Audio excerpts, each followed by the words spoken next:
What's up, guys? Duster McDangles back here with another video, and welcome back to the NHL preview series here as we take a look at the NHL 21-22 upcoming season throughout each division. We're back in the Central Division today, back at the bottom, and we are taking a look at the Chicago Blackhawks here in today's episode. We're going to take a look at how they did last year, take a look at record team stats. We're going to take a look at the players that have left, players that they have brought in, take a look at line combinations, salary cap implications, and moving forward as an organization into the future. So without further ado, let's go ahead and hop into it right now and take a look at the Chicago Blackhawks. One of the more interesting seasons for the Blackhawks in recent memory, with a lot of things going on all outside of the ice rink with the allegations of the sexual assault. They fired their head coach with the poor start, and just a lot of distractions for the team, as well as poor play enabled them to not really have a good season. There was only 1 month in the entire year, which was in November, where they went 7-5. Every other month they were below 500 as their record for the season. They finished up 28, 42, and 12. Their team stats were not the best, which contributed to them being at the bottom of the league. Goals for, they were 28th. Goals against, they were 26th.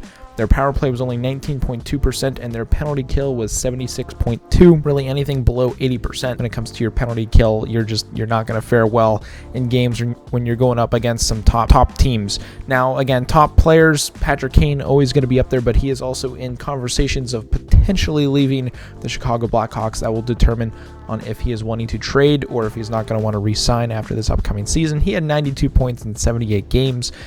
Seth Jones had 51 points, not too bad for his first season in a Blackhawks jersey. Jonathan Toews back after everything with his COVID issues.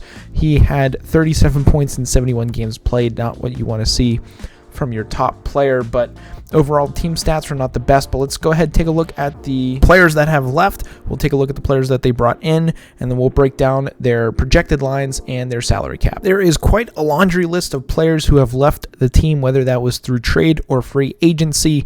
Starting off at the top, Alex DeBrincat has left the Chicago Blackhawks, as well as Brett Connolly. Kevin Lankinen, between the pipes, has left. Kirby Dach has left.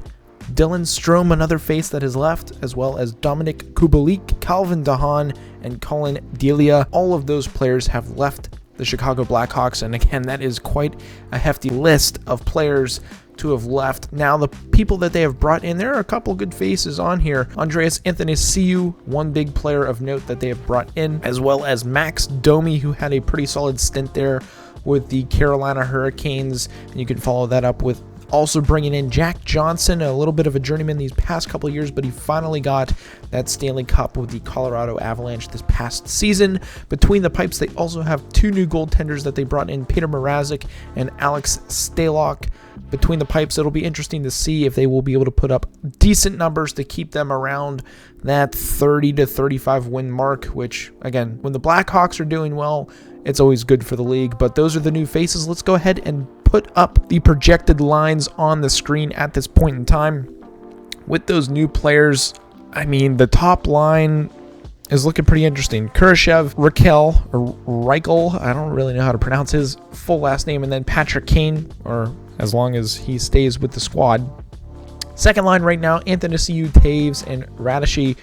Again, two solid players there. A younger player in Radishy, we'll see what he is made of. You've got Tyler Johnson, Max Domi, and Colin Blackwell there on the third line. And then you've got Katuk, Lafferty, and Entwistle, however you pronounce his last name. Again, not very deep, and I don't know too much about their pipeline, that if when players inevitably get injured, who they bring up and who's going to fill into the lineup. So it'll be interesting to see there. We'll know a little bit more once we take a look at their contract situation. But we've got McCabe and Jones on the back end for that first line. Johnson and Murphy on the second pairing, and then Mark-Edward Vlasic with Jones on that third pair as well. And one thing to note, Seth Jones is on the top pair. Between the pipes, Mrazek and Stalock should be interesting there as we now take a look at their contracts for this upcoming season. And again, we've got a ton of unrestricted free agent deals, as well as some restricted free agent deals coming up. The two noteworthy ones here are their long-standing players, Patrick Kane and Jonathan Toews. Are they going to be moved near the deadline, or are they going to want to try to restructure something and rebuild with the Chicago Blackhawks and try to keep them away from as much of a rebuild, a classic rebuild, as much as possible? You've got Anthony Ciu and Domi on one-year deals, basically bridge deals to see if they have anything left to give to make either the Chicago Blackhawks for the future seasons, or at that point make another team in the NHL if they have a down year. Kurashev has a restricted year coming up, so 22 years old. It'll be interesting to see him pop off. Can expect maybe 35 to 40 point season from him if he stays healthy and all goes well, and even if he plays with Patrick Kane, that should make a big difference there. Caleb Jones and Jack Johnson. Caleb Jones with a restricted free agent year coming up, 25 years old. He is playing for a contract. He's playing to stay in the NHL, I would have to say as well. And who knows, if he has a good year, maybe let's say 25 points and he's plus, I don't know, 15, that would be enough to maybe earn him a contract, like a 2-year, $1.5 million deal. Jack Johnson, older veteran type presence, just won the Stanley Cup. He's been around the league. It'll be interesting to see what he does this upcoming season and if he can stay healthy. Vlasic as well, that they brought in the draft. Will be interesting to see what he can do. He's 21 years old. Actually, it says here born June 5th, 2001 as I hover over him. You guys can't see that. But between the pipes, Alex Stalock has an unrestricted free agent year coming up. Again, 35 years old. We've seen him in the league before. He's a solid backup.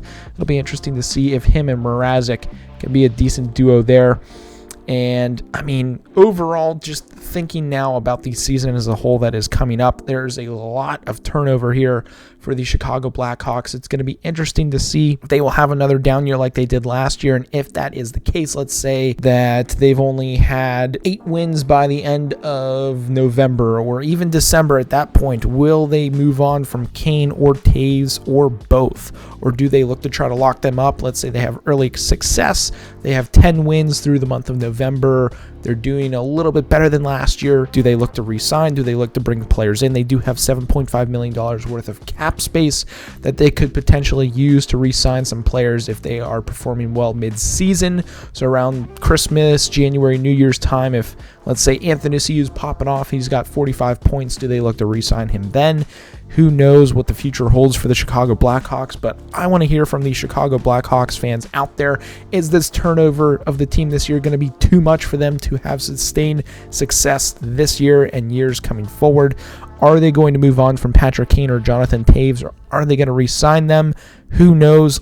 I want to know what you guys think. Let me know down in the comments, and if you've made it this far in the video, be sure to hit that subscribe button, as we've been growing like crazy and I can't thank you guys enough. That's going to be it for today's video. I hope you guys did enjoy it, and as always, stay dusty.